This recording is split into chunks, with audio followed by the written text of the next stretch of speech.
अस्सलामु अलैकुम वरहमतुल्लाहि वबरकातुहू। दोस्तों, मैं निशात अहमद आप तमाम साथियों का बहुत बहुत इस्तकबाल करता हूं, खैर मकदम करता हूं, वेलकम करता हूं आपके अपने ही तो एक मर्तबा आप लोग यस यस बोलेंगे। न कर तकदीर का शिकवा मुकद्दर आजमाता जा, न कर तकदीर का शिकवा मुकद्दर आजमाता जा, मिलेगी खुद ब खुद मंजिल, कदम आगे आगे बढ़ाता जा। दोस्तों देखिए, सोशल कल्चरल थ्योरी जिसको हम लोग कहते हैं कि सोशल इंटरेक्शन या फिर कहते हैं सामाजिक अंतःक्रिया, इसी को दोस्तों उर्दू में कहा जाता है समाजी तामुल। क्या है? समाजी तामुल। इसका मतलब यह हुआ कि एक बच्चे का जो भाषा का विकास होता है वो दोस्तों समाजी तामुल से होता है, यानी सामाजिक अंतःक्रिया से होता है। यानी एक बच्चा सबसे ज्यादा जो दोस्तों उसके भाषा का विकास होता है वो उसके मुआशरा से होता है, यानी उसके समाज से होता है। जे तो लेव वाइगोत्स्की एक रूसी मनोवैज्ञानिक थे जिन्होंने सामाजिक सांस्कृतिक सिद्धांत दिया था। अगर आपसे कोई यह पूछे कि सामाजिक सांस्कृतिक का सिद्धांत किसने दिया था, तो दोस्तों लेव वाइगोत्स्की ने दिया था।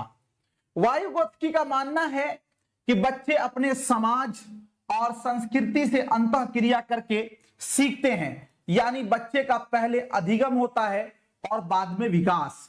जबकि पियाजे इसके विपरीत मानते हैं, उनका मानना है कि बच्चे का पहले विकास होता है और बाद में अधिगम।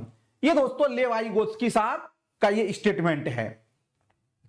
उसके बाद आगे है कि दोस्तों इन्हीं का एक सिद्धांत है जिसको कहते हैं वाइगोत्स्की के कॉन्सेप्ट, जिसको ये अभी लेटेस्ट में दोस्तों ये बहुत पूछा गया है, इसलिए इसको आप अच्छे ढंग से समझें।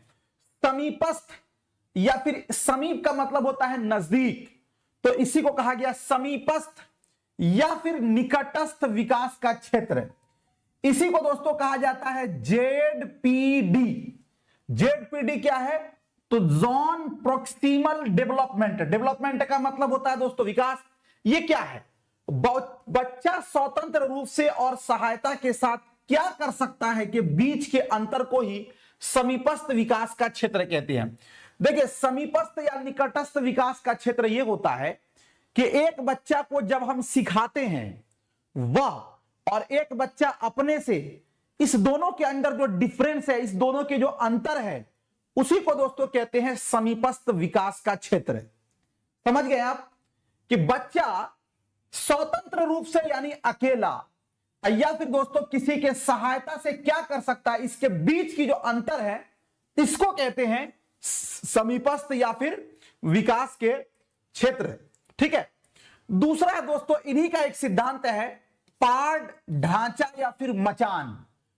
पाड़, देखिए आप देखे होंगे काम करने वाला जब काम करता है घर में, तो मान लीजिए कि जहां तक उसकी हाइट होती है वहां तक तो वो क्या करता है, जे अपना ईंटा जोड़ दिया।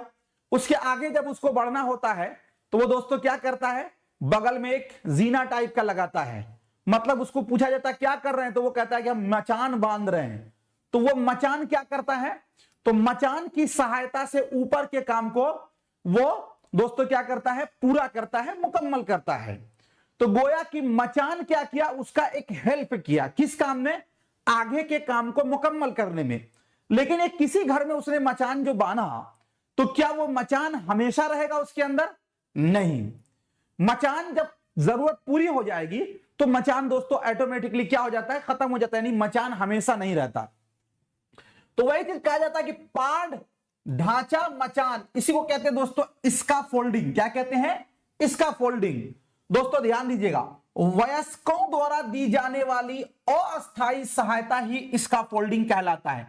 यानी एक बच्चा जो साथियों किसी से सहायता लेकर सीखता है, तो वो जो सहायता दूसरे लोग देते हैं उसी को इसका फोल्डिंग कहा जाता है। जैसे यहां पे एक चित्र में देखिए कि एक बच्चा साइकिल चला रहा है, पीछे से एक आदमी जो है उसको पकड़े हुए है। ये दोस्तों उसको क्या कर रहा है, इसका फोल्डिंग कर रहा है, उसके लिए मचान है, उसकी सहायता कर रहा है। लेकिन एक बात बताइए कि ये बच्चा जब जब साइकिल चलाएगा तब तक ये इसको पकड़ेगा? ऐसा नहीं है। जब इसमें ये परिपक्व हो जाएगा तो दोस्तों ये क्या होगा, छोड़ देगा, सहायता दे देगा। एक टीचर भी एक बच्चों के लिए दोस्तों मचान है, एक शिक्षक भी आपके लिए क्या है, मचान है।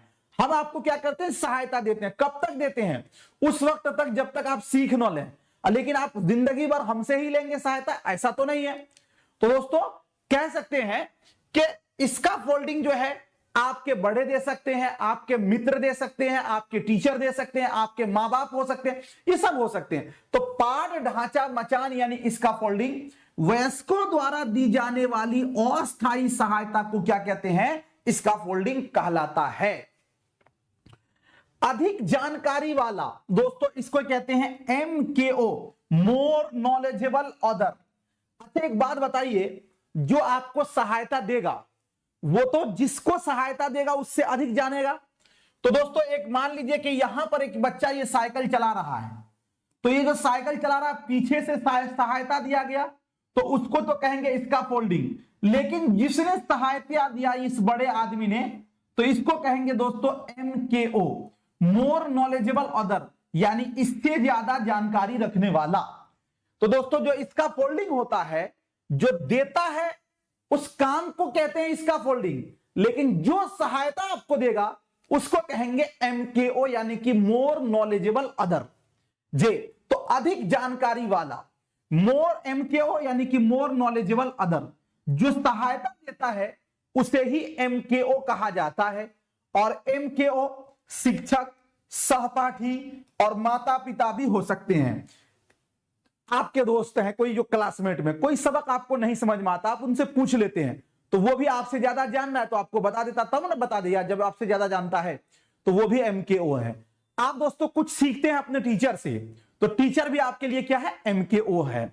आप माँ बाप से, माता पिता से कुछ सीखते हैं तो वो भी आपके लिए क्या है, MKO है। तो MKO बहुत कोई भी हो सकता है, इसमें कोई कैद नहीं है कि यही हो सकते हैं।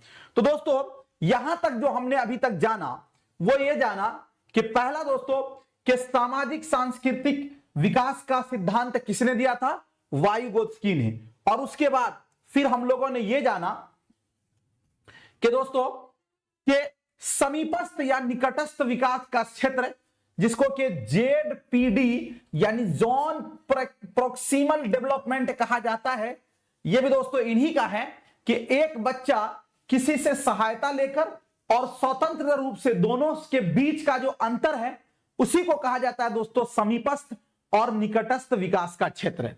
उसके बाद है पाठ ढांचा मचान, इसको दोस्तों इंग्लिश में कहते हैं स्कैफोल्डिंग।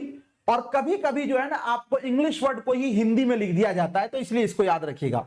कोई भी जो वयस्क जो इसको दोस्तों अस्थायी सहायता देता है उसी को कहते हैं स्कैफोल्डिंग, और जो अस्थायी सहायता देता है उसको दोस्तों कहते हैं MKO यानी कि मोर नॉलेजेबल अदर, यानी दूसरे से ज्यादा जानने वाला, अधिक जानकारी वाला दूसरे से। ठीक है, तो ये साथियों कुछ इससे संबंधित था।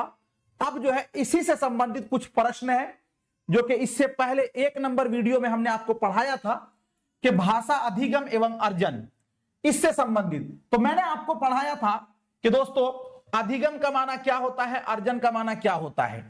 पहले आप थोड़ी सी चीजों को देख लें, उसके बाद हमने आपको पढ़ाया था कि अधिगम का माना क्या होता है। तो दोस्तों हमने आपको पढ़ाया था कि अधिगम में आपको प्रयास करना पड़ेगा, अधिगम में मेहनत करना पड़ेगा, और अधिगम में जो है हम द्वितीय भाषा को सीखते हैं, और द्वितीय भाषा का दूसरा नाम क्या है दोस्तों, मानक भाषा है। और मानक भाषा में क्या होता है, तो व्याकरण होता है। और साथियों अधिगम के लिए कहां से शुरुआत होती है, तो स्कूल से होती है। और दोस्तों दूसरा हमने पढ़ा था अर्जन। तो अर्जन जो है कौन सी भाषा की होती है, तो प्रथम भाषा। प्रथम भाषा का साथियों कहां से शुरू होता है, तो ये हमारी मां की गोद से होता है। प्रथम भाषा का माना होता है दोस्तों मातृभाषा, और मातृभाषा जो है हमने ये पढ़ा है कि ये एक स्वाभाविक प्रक्रिया है। क्या है दोस्तों, स्वाभाविक प्रक्रिया है, यानी इसमें हमारी गलती नहीं होती है, इसमें हमें प्रयास नहीं करना पड़ता है। तो इसी से दोस्तों रिलेटेड आप कुछ प्रश्न है, चलिए देखते हैं इसमें आपका कितना सही होता है। सबसे पहला क्वेश्चन आपसे पूछा गया भाषा अर्जन। क्या पूछा गया दोस्तों, तो आपसे पूछा गया है भाषा अर्जन। शिक्षक की आवश्यकता उपस्थिति की मांग करता है, भाषा की कक्षा में ही संभव है, सहज स्वाभाविक होता है, प्रयासपूर्ण होता है। दोस्तों भाषा अर्जन, अर्जन का माना क्या हुआ उर्दू में, तो अर्जन का माना हुआ इक्तिसाब और इसी का माना हुआ हुसूल। यानी दोस्तों हम भाषा अर्जन जो करते हैं कौन सी भाषा की करते हैं, तो मातृभाषा की करते हैं। मातृभाषा में दोस्तों व्याकरण की जरूरत नहीं पड़ती है, इसके अंदर प्रयास नहीं करना पड़ता है। तो भाषा अर्जन अगर कहें कि शिक्षक की आवश्यकता उपस्थिति की मांग करता है, गलत हो जाएगा। दूसरा है भाषा की कक्षा में ही संभव है, यानी भाषा अर्जन भाषा के कक्षा में संभव है, यह गलत है। इसलिए कि भाषा अर्जन दोस्तों हम अपने परिवेश से सीखते हैं, यानी कि हम अपने माहौल मुआशरा से, तो ये वाला भी गलत हो जाएगा। दोस्तों है कि प्रयासपूर्ण, भाषा अर्जन में कोई प्रयास वगैरह नहीं करना पड़ता है, इसलिए ये वाला भी गलत होगा। सहज और स्वाभाविक होता है, यह आपका बिल्कुल सही है, ऑप्शन नंबर सी वाला आपका राइट हो जाएगा। अगला क्वेश्चन दोस्तों आपके स्क्रीन पर है, भाषा अर्जन के संबंध में कौन सा कथन उचित नहीं है। देखिए यह निगेटिव क्वेश्चन है, क्योंकि यहां पर पूछा गया है नहीं है। जब नहीं है पूछा जाता है तो ऐसे कंडीशन में दोस्तों इस प्रश्न के 3 ऑप्शन जो है राइट होते हैं और एक ऑप्शन जो है वो आपका गलत होता है। जो गलत होता है वही जवाब देना पड़ता है, यानी गलत को आपको चुन के देना है। तो दूसरे नंबर में आपसे पूछा गया है कि भाषा अर्जन के संबंध में कौन सा कथन उचित नहीं है। किसके संबंध में, अर्जन। तो अर्जन कौन सी भाषा की करिएगा, तो मातृभाषा की, यानी कि दोस्तों जो आपके घर की भाषा है। पहला है भाषा के नियम सीखे जाते हैं, तो दोस्तों पहला ही देखिए, नियम भाषा अर्जन में नहीं होता है, बल्कि नियम किस में होता है, तो नियम होता है दोस्तों अधिगम में। नियम किस में होता है, अधिगम में। तो पहला ही हमारा गलत है। परिवेश से प्राप्त भाषिक आंकड़ों के आधार पर सहज रूप से भाषिक नियम बनाए जाते हैं। यह बात बिल्कुल सही है कि हम लोग भाषा अर्जन परिवेश से करते हैं, बिल्कुल सही है। भाषा अर्जन में भाषिक परिवेश महत्वपूर्ण है, यानी यह कह रहे हैं कि अर्जन में आपको परिवेश यानी कि मुआशरा मिलना बहुत जरूरी है, तो यह बात भी सही है। इसमें समाज सांस्कृतिक विशेषताओं को सहज रूप से आत्मसात किया जाता है, तो यह बात भी बिल्कुल सही है। तो ए वाला जो है आपका गलत है, जो गलत होगा वही आपका राइट आंसर होगा। तो ऑप्शन नंबर ए वाला क्या हो जाएगा, आपका राइट हो जाएगा। ठीक है, अगला क्वेश्चन दोस्तों आपके स्क्रीन पर है कि भाषा अर्जन और भाषा अधिगम के संदर्भ में कौन सा कथन सही नहीं है। देखिए क्या कहा जा रहा है, आपसे यह कहा जा रहा है कि भाषा अर्जन और भाषा अधिगम दोनों चीज, आप दोनों को ध्यान में रखिए कि भाषा अर्जन से मुराद मातृभाषा जिसको हम ऐसे ही सीखते हैं, और भाषा अधिगम से मुराद द्वितीय भाषा जिसको हम प्रयास करना पड़ते हैं। तो दोनों के संबंध में कौन सा कथन उचित नहीं है, यानी कि सही नहीं है, वो बताना है, यानी कि निगेटिव आपको बताना है। पहला है कि सांस्कृतिक विभिन्नता भाषा अर्जन और अधिगम को प्रभावित करने वाला महत्वपूर्ण कारक है। जे 3 नंबर क्वेश्चन। तो दोस्तों पहला जो आपको कहा गया कि जो कल्चर है आपका अलग अलग, वो भाषा अर्जन को और भाषा अधिगम को प्रभावित करता है। दूसरा है भाषा अर्जन में विभिन्न संकल्पनाएं मातृभाषा में बनती है, भाषा अधिगम में कभी भी अनुवाद का सहारा नहीं लिया जाता। भाषा अर्जन सहज और स्वाभाविक होता है, जबकि भाषा अधिगम प्रयासपूर्ण होता है। देखिए चूंकि हमको पूछा गया है निगेटिव, तो हमको निगेटिव बताना है। तो पहले देखते हैं कि कौन कौन सा प्रश्न सही है। उत्तर, सांस्कृतिक विभिन्नता भाषा अर्जन और अधिगम को प्रभावित करता है। बिल्कुल यह बात सही है दोस्तों कि जो जिस कल्चर में रहता है वो कल्चर का उस पर असर पड़ता है, उसकी जबान पर असर पड़ती है, और वो उसी कल्चर में रहकर दोस्तों भाषा को उसी रूप में वो बोल पाता है। जैसे एक आदमी बिहार का रहने वाला है, एक आदमी बंगाल का रहने वाला है, एक आदमी हरियाणा का रहने वाला है, तीनों की जब भाषा बोलेगा तो तीनों में दोस्तों वो जिस परिवेश से आया है वहां का असर आपको मिलेगा। जैसे बंगाल का कोई है तो वहां पर आपको दोस्तों जो मुजक्कर और मुअन्नस यानी कि दोस्तों आप कह सकते हैं कि लिंग का फर्क आपको मिलेगा। कोई हरियाणा के रहने वाले हैं तो वहां पे देखिएगा ड़ का ज्यादा उच्चारण होगा, खड़ी बोली का आपको असर मिलेगा। बिहार के रहने वाले हैं तो उनकी भाषा से ही पता चल जाएगी कि बिहार के रहने वाले हैं। यानी परिवेश का बहुत ही महत्वपूर्ण दोस्तों योगदान होता है भाषा अर्जन और अधिगम में। तो यह बात सही है कि यह एक कारक है, महत्वपूर्ण कारक है प्रभावित करने का।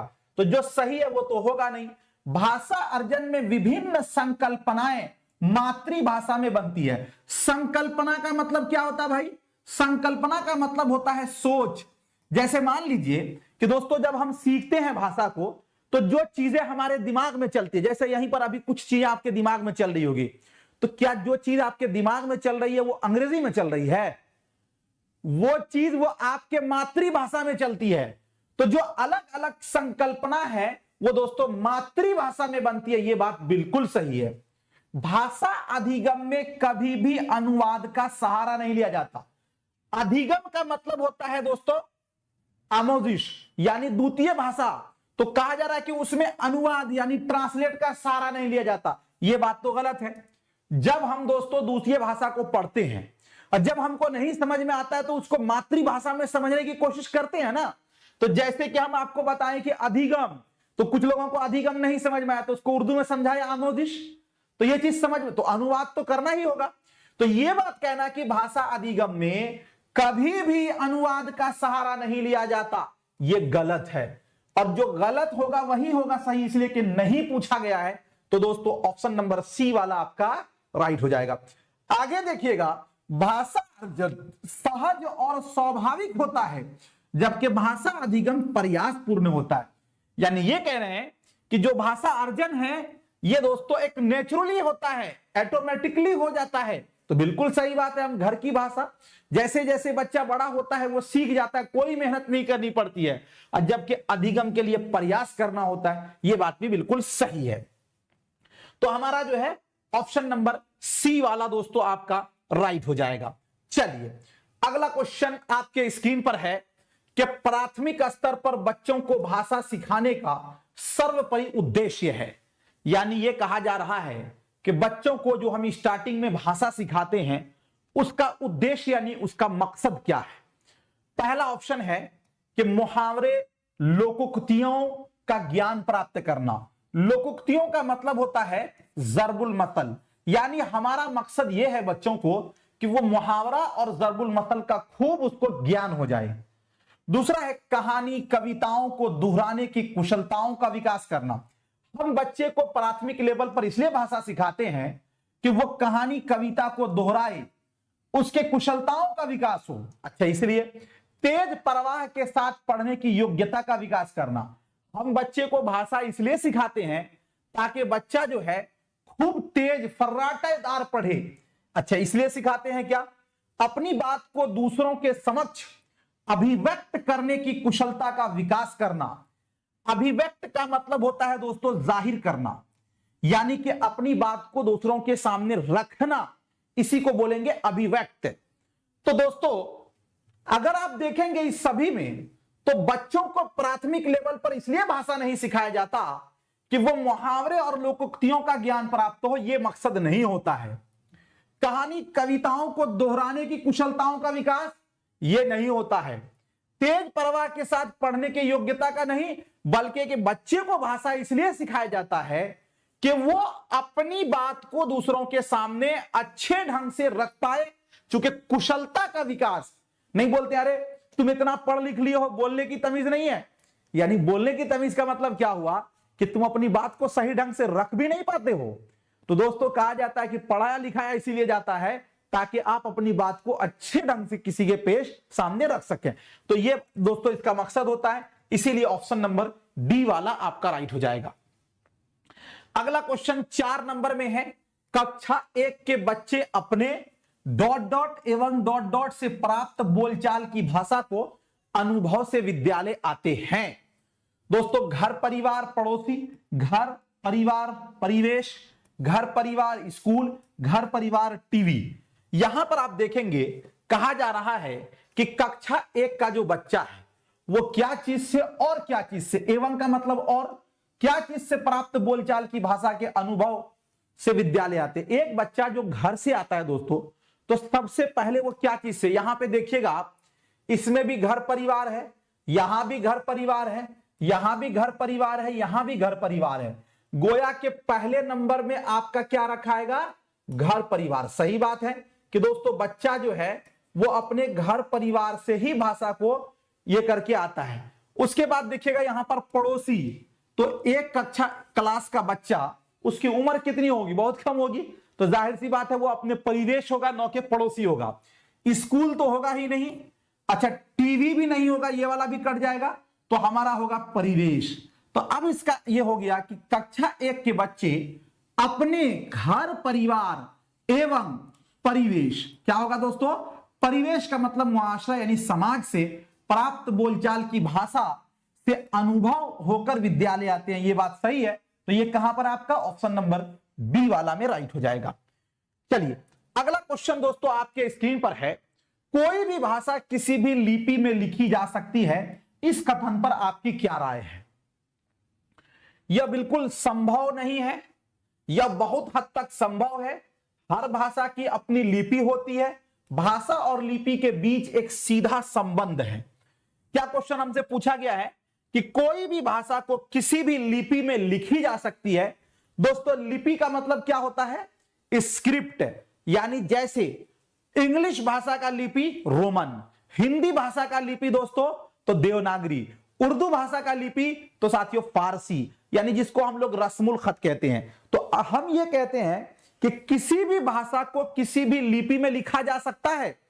तो सबसे पहले आप यहां पर यह बात को याद कीजिए, भाषा किसको कहते हैं, भाषा कहते हैं अपने ख्यालात, अपने जज्बात, अपने एहसासात को दूसरों तक पहुंचाने का जो बीच का माध्यम है, उसी को भाषा कहते हैं। समझिएगा, अपने ख्यालात, अपने जज्बात, अपने एहसासात को दूसरों तक पहुंचाना और दूसरों के ख्यालात, दूसरों के जज्बात, दूसरों के एहसासात को समझना, इसी का नाम भाषा है। ये जो बीच के माध्यम है, यानी भाषा एक संप्रेषणात्मक दोस्तों कौशल है। यह चीज भी मैंने पढ़ाया था आपको, जिसको कम्युनिकेशन कहते हैं।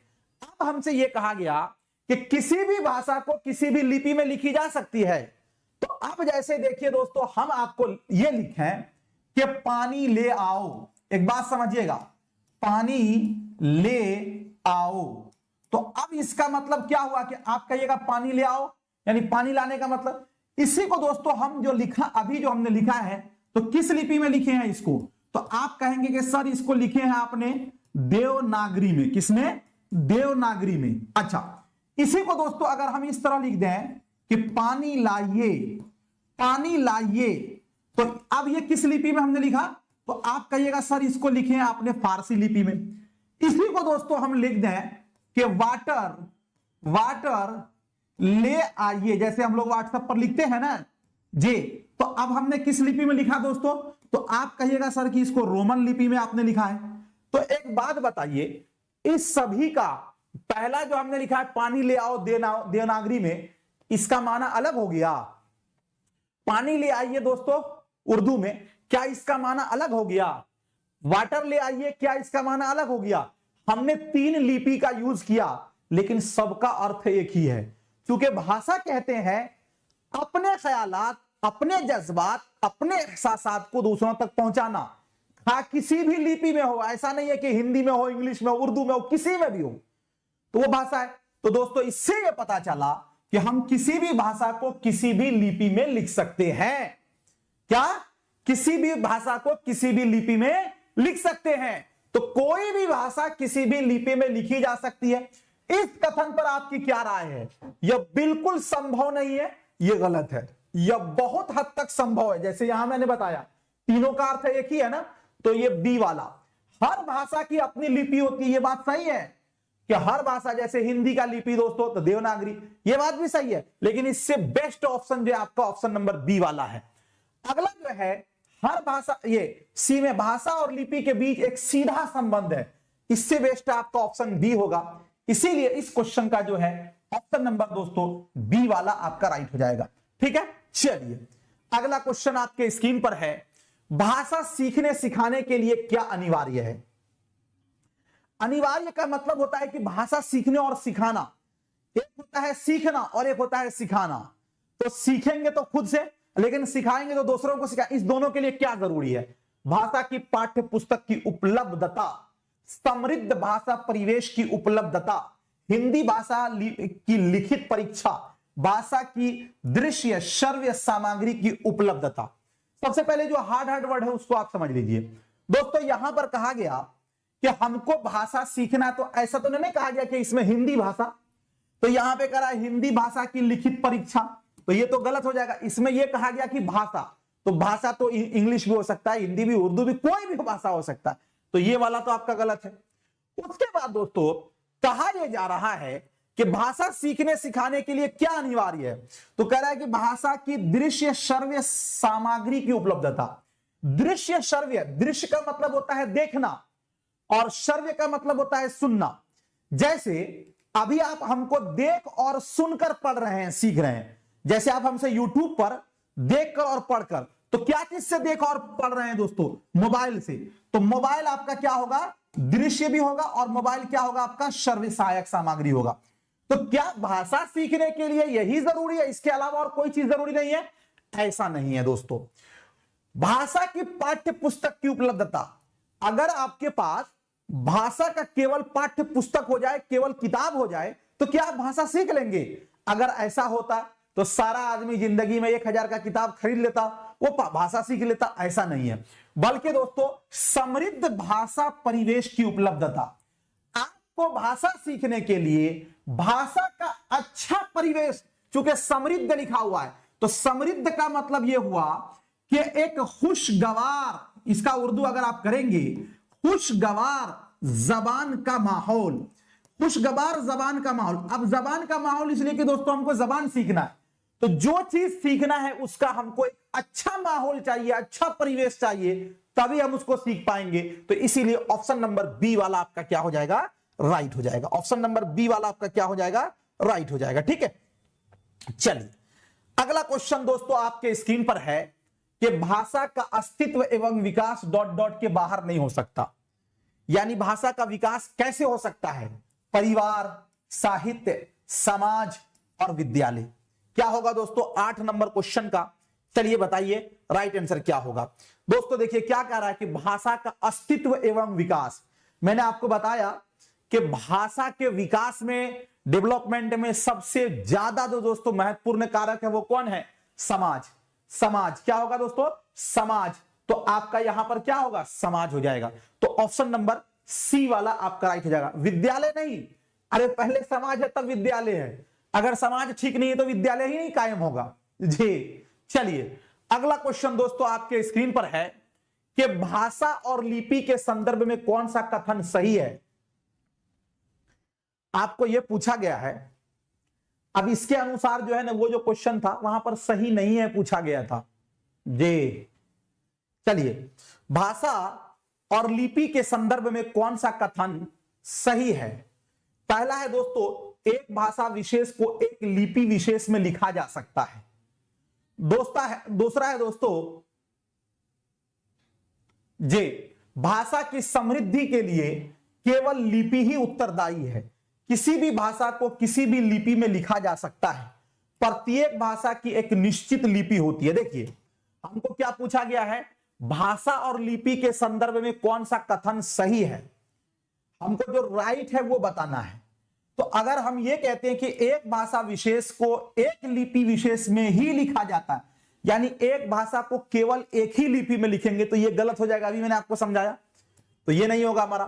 भाषा की समृद्धि के लिए केवल लिपि ही उत्तरदायी है, यानी भाषा के अच्छे होने के लिए लिपि बहुत जरूरी है, ऐसा नहीं है दोस्तों, ये भी आपका गलत हो जाएगा। किसी भी भाषा को किसी भी लिपि में लिखा जा सकता है, ये बिल्कुल सही है। तो ऑप्शन नंबर जो है आपका सी वाला राइट हो जाएगा 9 नंबर क्वेश्चन का, कि किसी भी भाषा को हम किसी भी लिपि में लिख सकते हैं। चलिए अगला क्वेश्चन दोस्तों आपके स्क्रीन पर है कि भाषा के बारे में कौन सा कथन उचित है? भाषा एक नियमबद्ध व्यवस्था है, भाषा व्याकरण का अनुसरण करती है, भाषा और बोली में कभी भी कोई संबंध नहीं होता, भाषा अनिवार्यता लिखित होती है। देखिए क्या पूछा गया कि कौन सा कथन उचित है, यानी कौन सा कथन सही है। तो कह रहा है कि भाषा एक नियमबद्ध व्यवस्था है। पहला ऑप्शन पर दोस्तों गौर करें। देखिए भाषा सीखने के लिए दोस्तों 4 कौशल होते हैं किसी भी भाषा के। उसको दोस्तों एक ट्रिक है LSRW। LSRW का मतलब हुआ, L से मतलब हुआ लिसनिंग, और लिसनिंग का मतलब हुआ सुनना। क्या मतलब हुआ? सुनना। एस का मतलब हुआ स्पीकिंग, और स्पीकिंग का मतलब हुआ दोस्तों बोलना। आर का मतलब हुआ रीडिंग, रीडिंग का मतलब हुआ पढ़ना। और डब्ल्यू का मतलब हुआ राइटिंग, राइटिंग का मतलब हुआ दोस्तों लिखना। तो आप पहले मेरी बात को समझें दोस्तों, क्या कहा जा रहा है कि भाषा के बारे में कौन सा कथन उचित है। देखिए, सबसे पहले बच्चे का जो है भाषा का जो विकास होता है वो सुनकर होता है, और जब वो सुनता है तो उसके बाद वो बोलता है, और जब वो बोल लेगा तो फिर पढ़ेगा तब लिखेगा। ये दोस्तों इसी क्रम में भाषा चलता है। और ऐसा भी नहीं है कि किसी बच्चे को 2 साल तक हम केवल सुनने के लिए बोलेंगे, फिर 2 साल तक बोलने के लिए, फिर 2 साल तक पढ़ने के लिए, फिर 2 साल तक लिखने के लिए, ऐसा भी नहीं है। ये सब के सब दोस्तों आपस में क्या होते हैं, अंतः संबंधित होते हैं। क्या होते हैं, आप आपस में अंतः संबंधित होते हैं। अंतः संबंधित का मतलब हुआ कि ये सब के सब आपस में मिले होते हैं, यानी मिलकर ही चलते हैं, लेकिन इसका क्रमबद्ध यही रहता है। ऐसा नहीं कि एक बच्चे को जब हमको भाषा सिखाना हो तो पहले हम उसको लिखना से स्टार्ट करेंगे, तो हमने उसका क्रम बदल दिया, हमने नियम बदल दिया, वो बच्चा भाग जाएगा, बच्चा भाषा नहीं सीख पाएगा।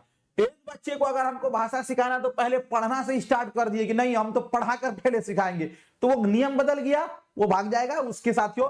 तो इसीलिए कहा गया कि ये इसी क्रम में चलेगा, लेकिन ये सब के सब एक साथ चलेंगे, यानी अंतः संबंधित होगा ये। तो अब हमको कहना कि भाषा के बारे में कौन सा कथन उचित है।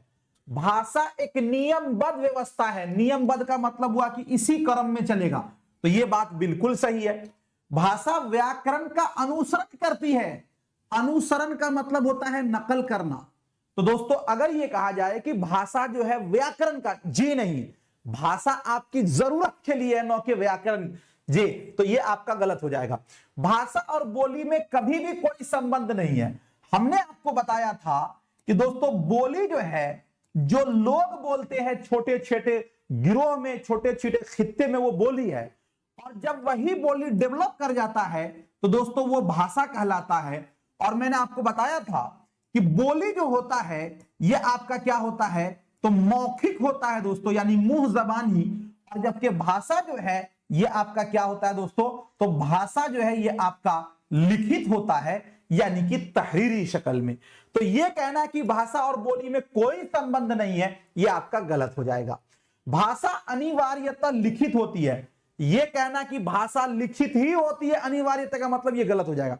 भाषा लिखित भी होती है, और दोस्तों भाषा इस तरह भी बोलते हैं, मुंह जबानी भी, तो ये वाला भी आपका गलत। तो ऑप्शन नंबर ए वाला आपका राइट हो जाएगा। ठीक है, चलिए अगला क्वेश्चन दोस्तों आपके स्क्रीन पर है। भाषा का प्रमुख प्रकार्य है प्रतिवेदन लेखन, संप्रेषण करना, भाषण देना और लेखन दक्षता। देखिए, प्रकार्य का मतलब यह हुआ कि भाषा का सबसे प्रमुख काम क्या है। प्रतिवेदन लेखन का मतलब क्या हुआ, आप जाते हैं किसी ऑफिस में, कहते हैं कि मेरा काम नहीं हुआ, तो वो कह रहा है कि भाई एक प्रतिवेदन दे दीजिए। प्रतिवेदन का मतलब हुआ एक दरखास्त है।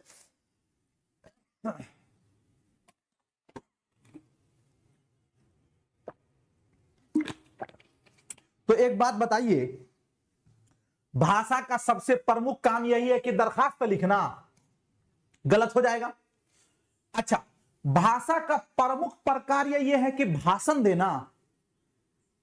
अरे भाषा दोस्तों मैंने आपको बताया, इंसान अपने ख्यालात, अपने जज्बात, अपने एहसासात को दूसरों तक पहुंचाता है, और दूसरों के ख्यालात, दूसरों के जज्बात, दूसरों के एहसासात को समझता है। इस दोनों के बीच का जो माध्यम है उसको भाषा। मान लीजिए कि आपको भूख लगी, आप किसी से खाना मांगेंगे तो कैसे मांगेंगे, ऐसे जाके दीवार में लड़ जाएंगे, कुछ तो बोलिएगा ना। तो जो बोलिएगा, कुछ भी बोलिएगा ना किसी भी जबान में, तो वही ना भाषा है। तो आपके अंदर जो भूख लगी, एक ख्वाहिशात पैदा हुई, उसको पूरा किए किसके द्वारा, भाषा के द्वारा। आपको कहीं जाना है, किसी से बोलेंगे कि हमको पहुंचा दो, या जरूरत पड़ गई पैसे की, तो वो कैसे होगा, ऐसे ही जाके दीवार में सर लड़ाने से तो नहीं होगा, आप कुछ ना कुछ बोलेंगे। तो गोया कि भाषा का प्रमुख प्रकार्य दोस्तों क्या है, संप्रेषण करना। संप्रेषण करने का मतलब कम्युनिकेशन करना। कम्युनिकेशन करने का मतलब वार्तालाप करना, यानी एक दूसरे का दोस्तों जरिया, माध्यम। तो ये वाला जो है आपका सी वाला राइट होगा। और हालांकि ये देखिए, ये सी और बी जो लोग, ये बी होगा, थोड़ा सा ये टाइपिंग एरर हो गया है, क्योंकि ए के बाद बी है ना भाई, ए के बाद सी कैसे हो जाएगा, तो ये जो है ना बी होगा। ठीक है, भाषण देना गलत है, लेखन दक्षता ये भी गलत हो जाएगा, तो ऑप्शन नंबर बी वाला आपका राइट हो जाएगा। अगला क्वेश्चन है भाषा सीखने का उद्देश्य, यानी ये कहना कि भाषा क्यों सीखा जाता है, तो ऑप्शन ए में है प्रत्येक स्थिति में भाषा का प्रयोग करना, किसी भी हालत में हम भाषा का प्रयोग कर पाए इसलिए भाषा सीखते हैं। आदेश निर्देश दे पाना और सुन पाना, यानी हम भाषा इसलिए सीखते हैं कि सबको डायरेक्शन दें इसलिए, या दूसरों की बातों को समझना। क्या भाषा केवल इसलिए सीखा जाता है कि हम सिर्फ दूसरों की बातों को समझें? अपने मन की बात कह पाना, क्या भाषा इसलिए सीखा जाता है कि केवल अपने मन की बात कहें? हम भाषा सीखते हैं इसलिए कि अपने मन की बात भी कहना और दूसरों के मन की बात को समझना। तो दोस्तों प्रत्येक स्थिति में भाषा का प्रयोग कर पाना, ये वाला आपका बेस्ट होगा, इसीलिए ऑप्शन नंबर ए वाला आपका राइट हो जाएगा। अगला क्वेश्चन आपके स्क्रीन पर है कि भाषा शिक्षक के रूप में आपके लिए महत्वपूर्ण क्या है, यानी एक एज अ टीचर आपके लिए क्या जरूरी है। बच्चों द्वारा त्रुटि रहित भाषा प्रयोग करवाना, यानी बच्चों को जो गलत भाषा है उसी को प्रयोग करना। तो दोस्तों एज अ टीचर अगर आप गलत को ही प्रयोग कराते रहे तो बच्चा गलत को ही सही समझ लेगा, तो कहीं ना कहीं यह गलत है। बच्चों से पाठ्य पुस्तक पढ़वाना, एज अ टीचर दोस्तों केवल पाठ्य पुस्तक नहीं पढ़वाना चाहिए, बच्चों द्वारा बेझिझक भाषा प्रयोग करवाना, बच्चों से विस्तार से गृह कार्य करवाना। गृह कार्य का मतलब होमवर्क कराना, क्योंकि दोस्तों भाषा का मतलब ही होता है अपने मन की बात दूसरों तक पहुंचाना, दूसरों की मन की बात को समझना। तो बच्चों द्वारा बेझिझक भाषा का प्रयोग करवाना, यही दोस्तों एक शिक्षक के रूप में महत्वपूर्ण है। तो आपका जो है ऑप्शन नंबर सी वाला क्या हो जाएगा, राइट हो जाएगा। अगला क्वेश्चन दोस्तों आपके स्क्रीन पर है, भाषा अर्जन से तात्पर्य है, यानी भाषा अर्जन से क्या तात्पर्य है वो आपको बताना है। किसी भी भाषा की लिपि की जानकारी, अरे भाई अर्जन लिखा हुआ है ना, तो किसी भी भाषा की लिपि की जानकारी या किसी भी भाषा की वर्णमाला की जानकारी, परिवेश में मौजूद किसी भाषा को सहजता से ग्रहण करने की समझ, किसी भी भाषा की व्याकरण की समझ। एक बात बताइए, यहां पे लिखा हुआ है अर्जन, तो अर्जन से क्या मुराद होता है साथियों, प्रथम भाषा, और प्रथम भाषा से क्या मुराद होता है, मातृभाषा। और जो मातृभाषा होती है दोस्तों इसके अंदर लिपि वगैरह कहां होगा, वो तो सिर्फ बोला जाता है, तो ये वाला तो गलत हो जाएगा। किसी भी भाषा की वर्णमाला, आपके मातृभाषा की कोई वर्णमाला है नहीं है, ये वाला भी गलत हो जाएगा। परिवेश में मौजूद किसी भाषा को सहजता से ग्रहण करने की क्षमता, बिल्कुल ये वाला सही है, इसलिए कि जो हमारे मुआशरा में जो भाषा है उसी को दोस्तों ग्रहण करना, यही आपका अर्जन है। तो ऑप्शन नंबर सी वाला आपका राइट हो जाएगा। अगला क्वेश्चन है 15 नंबर में, भाषा अर्जन में बच्चे भाषा को, यानी जब बच्चा भाषा अर्जन करता है तो वो भाषा को क्या करता है, सहज और स्वाभाविक रूप से सीखता है, यानी बिना झिझक ऑटोमेटिकली बहुत ही अच्छे ढंग से सीखता है। तो ये बात तो बिल्कुल सही है। स्वाभाविक और प्रयास पूर्ण तरीके से सीखता है, स्वाभाविक तो सीखता है लेकिन दोस्तों अर्जन में प्रयास नहीं करना पड़ता, जैसा कि मैंने आपको बताया प्रयास आपको करना पड़ता है किसमें, अधिगम में दोस्तों। तो ये कहना कि जी प्रयास करना भाषा अर्जन में, ये आपका गलत हो जाएगा। सहजता और अभ्यास से सीखता है, यानी दोस्तों सहजता से भी सीखता है और बार बार वो प्रैक्टिस भी करता है, तो ये वाला भी आपका क्या हो जाएगा, गलत हो जाएगा दोस्तों। ठीक है, और अभ्यास और यांत्रिकता से सीखता है, ये वाला भी गलत है। ऑप्शन नंबर ए वाला इसका राइट हो जाएगा 15 नंबर क्वेश्चन का। अगला क्वेश्चन है 16 नंबर में, भाषा अर्जन के संबंध में कौन सा कथन सत्य है, यानी भाषा अर्जन के संबंध में कौन सा कथन सही है। ऑप्शन नंबर ए में है, समाज सांस्कृतिक परिवेश के अनुसार अर्थ ग्रहण की प्रक्रिया स्वाभाविक होती है। भाषा अर्जन में बच्चे को बहुत अधिक प्रयास करना पड़ता है। भाषा अर्जन में किसी अन्य भाषा का व्याख्यात होता है। भाषा सीखना एक उद्देश्य होता है। एक बात यहां पे समझिएगा, भाषा अर्जन के बारे में पूछा गया है, तो अगर हम ये कहते हैं कि भाषा सीखना एक उद्देश्य होता है, उद्देश्य का मतलब होता है आपका लक्ष्य। जैसे हिंदी भाषा सीखना संस्कृत सीखना, उर्दू सीखना, यह आपका लक्ष्य हो सकता है, लेकिन मातृभाषा सीखना किसी का लक्ष्य नहीं होता है, तो यह वाला आपका गलत हो जाएगा। भाषा अर्जन में किसी अन्य भाषा का व्याख्यात होता है, यानी जब हम भाषा अर्जित करते हैं अपनी मातृभाषा को, तो एक दूसरी भाषा के सहायता से करते हैं क्या? जी नहीं, डायरेक्ट हम सीखते हैं, तो ये वाली बात भी गलत है। भाषा अर्जन में बच्चे को बहुत अधिक प्रयास करना पड़ता है। अब ये कहना कि अर्जन, तो अर्जन होगा मातृभाषा का, उसमें बहुत अधिक प्रयास नहीं करना पड़ता है, ये वाला भी आपका गलत हो जाएगा। अच्छा, समाज सांस्कृतिक परिवेश के अनुसार अर्थ ग्रहण की प्रक्रिया स्वाभाविक होती है। बिल्कुल सही बात है कि जो समाज में जो चीजें हम सीखते हैं वो हमें ऑटोमेटिकली बगैर मेहनत के आ जाती है। तो दोस्तों ये ए वाला जो है आपका राइट हो जाएगा और ऑप्शन नंबर ए आपका बिल्कुल करेक्ट होगा। अगला क्वेश्चन आपके स्क्रीन पर है, भाषा अर्जित करने की प्रक्रिया में किसका महत्व सर्वाधिक है? फिर वही कुछ चीज पूछा गया है कि जब आप भाषा को अर्जित करेंगे तो किस चीज का जो है महत्व दोस्तों सबसे अधिक है? भाषा कक्षा का, भाषा प्रयोगशाला का, पाठ्य पुस्तक का, समाज का। अर्जित कीजिएगा तो अर्जित तो दोस्तों प्रथम भाषा को ना करेंगे, और प्रथम भाषा क्या होगा? मातृभाषा होगा ना। तो मातृभाषा में दोस्तों भाषा कक्षा कहां से आएगा? तो ये वाला तो आपका गलत है। भाषा प्रयोगशाला, मातृभाषा में प्रयोगशाला तो आएगा नहीं। अच्छा, पाठ्य पुस्तक, कोई अपने घर की भाषा सीखने के लिए किताब तो रहती नहीं है, ये वाला भी आपका कट जाएगा, बल्कि समाज आपका राइट होगा। तो ऑप्शन नंबर जो है डी वाला आपका राइट हो जाएगा। अगला क्वेश्चन दोस्तों आपके स्क्रीन पर है कि भाषा अर्जन के संबंध में कौन सा कथन उचित नहीं है? देखिए यहां पर क्या पूछा गया है कि कौन सा कथन जो है वो उचित नहीं है, यानी निगेटिव है, निगेटिव पूछा गया। तो गोया के 3 कथन आपका सही होगा, एक जो है वो आपका गलत होगा। कौन उचित नहीं है वो बताना आपको। पहला है, सभी बच्चों में भाषा अर्जन की स्वाभाविक क्षमता होती है।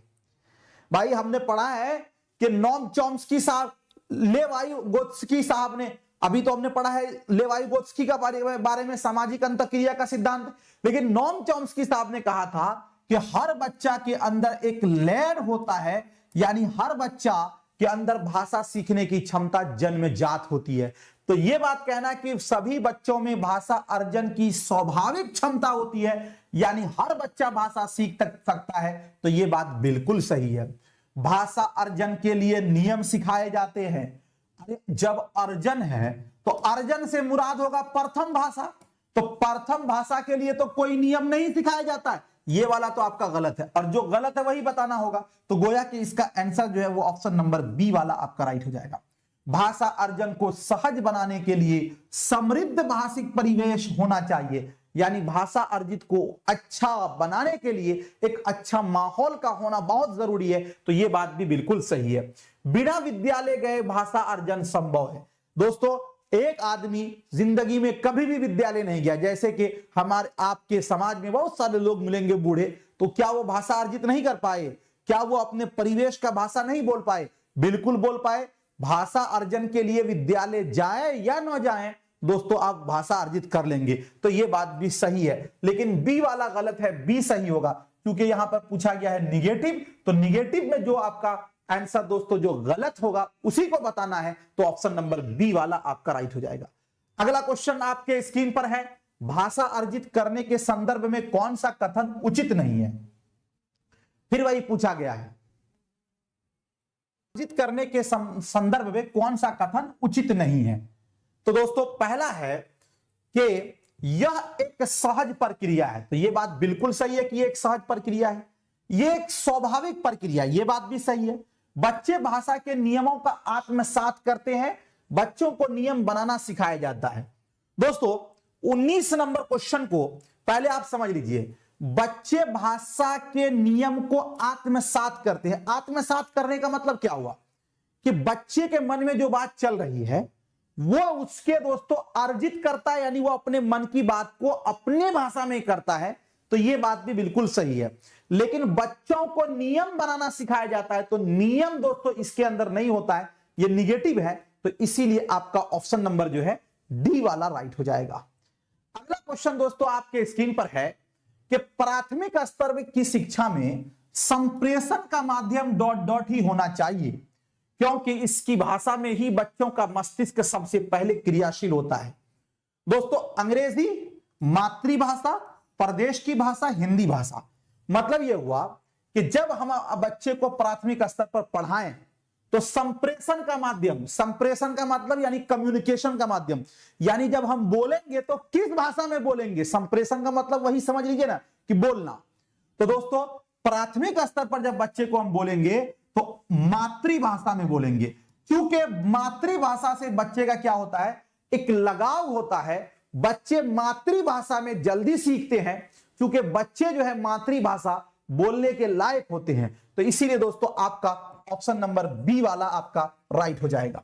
अगला क्वेश्चन आपके स्क्रीन पर है 21 नंबर में, बच्चे अनुकरण से भाषा सीखते हैं, यह कथन पूर्णतः सत्य है, आंशिक रूप से सत्य है, पूर्णतः असत्य है, सराहीन है। यह कहना कि बच्चे जो है अनुकरण के द्वारा भाषा सीखते हैं। अनुकरण का मतलब होता है नकल करना। दोस्तों हमने आपको कल पढ़ाया था पावलोव और स्किनर का मानना क्या है। इन दोनों का मानना यह है कि बच्चे जो भाषा सीखते हैं वो अनुकरण के द्वारा सीखते हैं। तो गोया कि किसी न किसी मनोवैज्ञानिक का तो यह मानना है, तो इसलिए यह बिल्कुल सही है। ऑप्शन नंबर ए वाला आपका राइट हो जाएगा। तो दोस्तों आज के इस पूरे इसमें दोस्तों टोटल जो है आपको 21 क्वेश्चन कराए गए। आई होप कि आप, बहुत बहुत शुक्रिया, थैंक यू सो मच। मिलता हूं फिर आपसे नेक्स्ट टाइम नेक्स्ट वीडियो के साथ। जब तक के लिए खुदा हाफिज।